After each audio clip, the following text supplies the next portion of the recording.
Bom dia, sexto ano, tudo bem com vocês? Como é que vocês estão? Bom, hoje nós vamos estudar a parte de matéria e suas transformações, certo? Começando aí uma nova unidade do nosso livro. Então eu vou passar para vocês a parte do conteúdo ligada às transformações físicas, às transformações químicas, como acontecem as reações químicas, muitos exemplos, né? Essas reações acontecem constantemente na nossa vida. Então a gente vai estudar um pouquinho sobre esse assunto, certo, pessoal? Vamos lá? Após o ser humano pré-histórico ter aprendido a dominar o fogo, tornou-se possível descobrir outros fatores. Foi possível, por exemplo, separar os materiais em duas categorias, os que queimam e os que não queimam. O fogo possibilitou perceber que alguns materiais se alteram quando aquecidos. Descobriu-se que certos alimentos, se assados, adquiriam um gosto mais agradável. Objetos de argila molhada, quando secavam ao fogo, tornavam-se rígidos e impermeáveis, mais úteis do que se secassem simplesmente ao sol. Estava descoberta a técnica para produzir objetos cerâmicos, ainda hoje empregada na produção de tijolos, telhas, vasos, potes, moringas, azulejos, louças sanitárias e objetos de porcelana. Ao aquecer determinados minerais, povos antigos descobriram que era possível obter o metal cobre a partir do minério de cobre e séculos depois, ferro a partir do minério de ferro. O que é uma reação química? Que características um processo deve ter para ser classificado como reação química? Os cientistas dão muita atenção aos estudos das transformações, isto é, alterações, modificações, mudanças. Para perceber que uma transformação ocorreu, os cientistas escolhem um certo sistema e observam no decorrer do tempo. Sistema é uma porção de matéria que foi escolhida para ser estudada, observada. Um sistema pode ser constituído por uma substância pura ou por uma mistura de substâncias. Pode ser pequeno como uma gotícula de líquido examinada ao microscópio, ou grande como a atmosfera do planeta. Para verificar a ocorrência de transformação num sistema, é necessário descrevê-lo em instantes diferentes. Quando consideramos apenas duas observações de um sistema, feitas em instantes diferentes, dizemos que a primeira se refere ao estado inicial do sistema e a segunda ao estado final do sistema. Se uma ou mais substâncias presentes no estado inicial de um sistema transformam-se em uma ou mais substâncias diferentes que estarão presentes no estado final, a transformação é uma reação química ou transformação química. Em outras palavras, reação química é um processo em que novas substâncias são formadas a partir de outras. Você deve estar se perguntando como os químicos têm certeza de que novas substâncias foram formadas. Uma substância química é caracterizada pelas suas propriedades, como densidade, ponto de fusão, de ebulição, a cor, odor e etc. Então, para saber se houve uma reação química, precisamos comparar as propriedades das substâncias presentes no sistema, nos estados inicial e final. Imagine que o sistema escolhido para estudo seja um cano de ferro e que ele seja observado antes e depois de ser serrado ao meio. A substância inicialmente presente, que é o ferro, possui exatamente as mesmas propriedades da substância presente no final, que também é ferro. Serrar um cano de ferro não é, portanto, uma transformação química, já que nenhuma nova substância foi formada.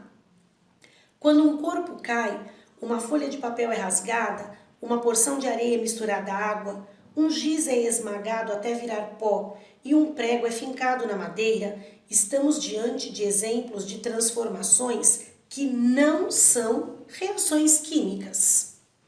O tema reações químicas é abrangente e é estudado com mais detalhes quando vocês estiverem lá no ensino médio. Nesse momento, o importante é perceber que os químicos utilizam as propriedades das substâncias para descobrir em laboratório se uma transformação é química ou não, ou seja, para saber se de fato foram produzidas novas substâncias. Existem muitos exemplos de reações químicas no cotidiano. Entre eles estão a formação da ferrugem num pedaço de palha de aço, o apodrecimento dos alimentos, a produção de humus no solo, a queima de gás no fogão e de gasolina, álcool ou óleo diesel no motor de um veículo. A ocorrência de uma reação química nem sempre é fácil de perceber.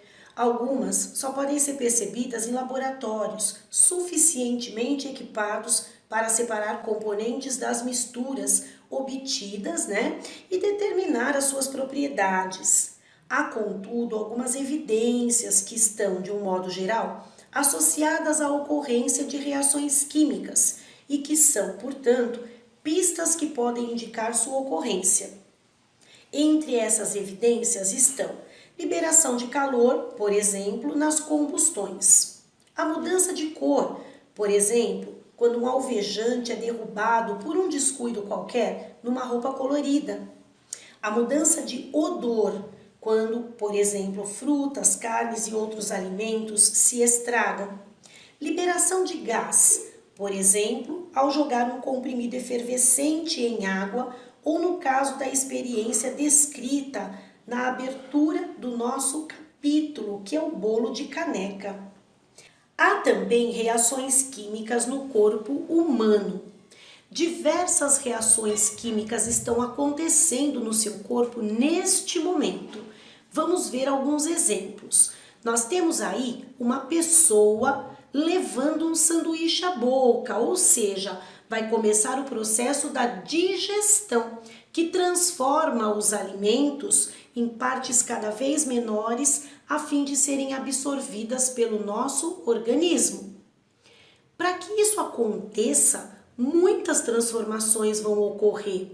Na boca, por exemplo, nós temos a ação da saliva, que começa a transformar nutrientes, como por exemplo o amido.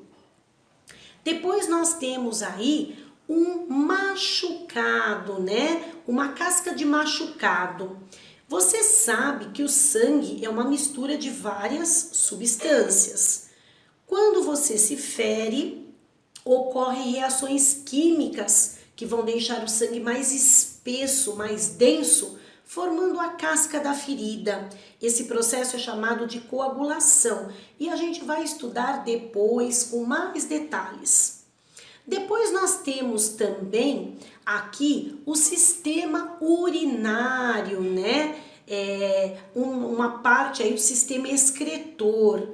O corpo humano, ele tem vários mecanismos para eliminar substâncias que não vão ser mais aproveitadas, como no caso da urina. E por fim nós temos aí uma pessoa fazendo aí um contorcionismo, uma ginástica, se dobrando aí toda. Essas atividades desse tipo dependem muito da respiração e da coordenação.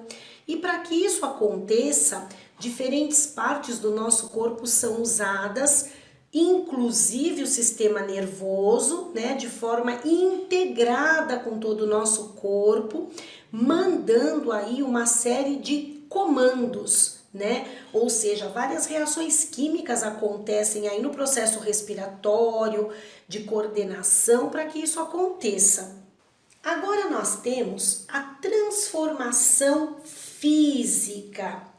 Quando nós amassamos latinhas de refrigerante, quando nós quebramos um copo de vidro ou uma xícara de porcelana, quando nós tiramos cubos de gelo do nosso freezer ou congelador e colocamos em cima da pia e esse gelo começa a derreter, quando nós cortamos cabelo, quando nós cortamos um alimento, quando fazemos uma dobradura de papel. Todos esses exemplos não transformam a substância. Se nós pegarmos a composição de uma latinha de refrigerante antes de ser amassada e depois de ser amassada, vai ser a mesma. Mudou apenas o aspecto, né? Mas não houve uma transformação química. Depois de amassada, a latinha não se transformou numa outra substância. A mesma coisa quando quebramos uma xícara.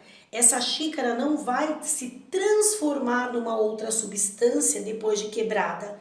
Vão formar os cacos, mas cada caco tem a mesma composição que tinha a xícara quando estava inteira. Quando nós cortamos o cabelo, o pedaço do cabelo que foi cortado continua sendo cabelo, assim como o outro que continua na nossa cabeça. Quando fazemos um corte de um alimento, uma dobradura de papel, enfim, nós não modificamos o estado final. Não existe diferença do estado inicial e do estado final. É tudo a mesma coisa. Então isso significa que houve uma transformação física, não uma transformação química, certo? Em relação às transformações químicas e físicas, nós podemos ter como exemplo também o ovo. Quando eu tiro o ovo de dentro da casca, coloco ele no prato e eu bato com um garfo, eu tenho uma transformação física, ou seja, eu não alterei a composição dele. Agora, se eu pego um ovo e eu cozinho esse ovo, eu tenho uma transformação química, porque eu alterei a sua estrutura depois do cozimento.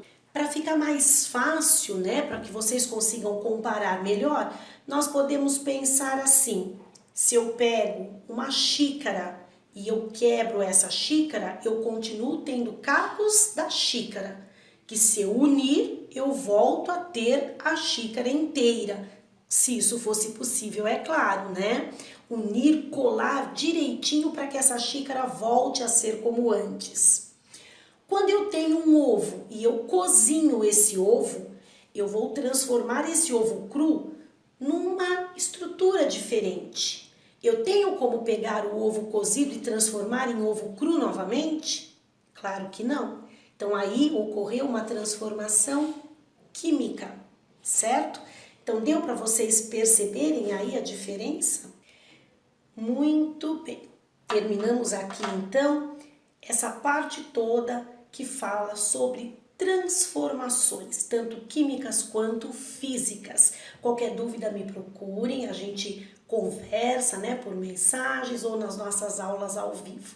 Ok, pessoal? Beijo grande para vocês, até a próxima aula.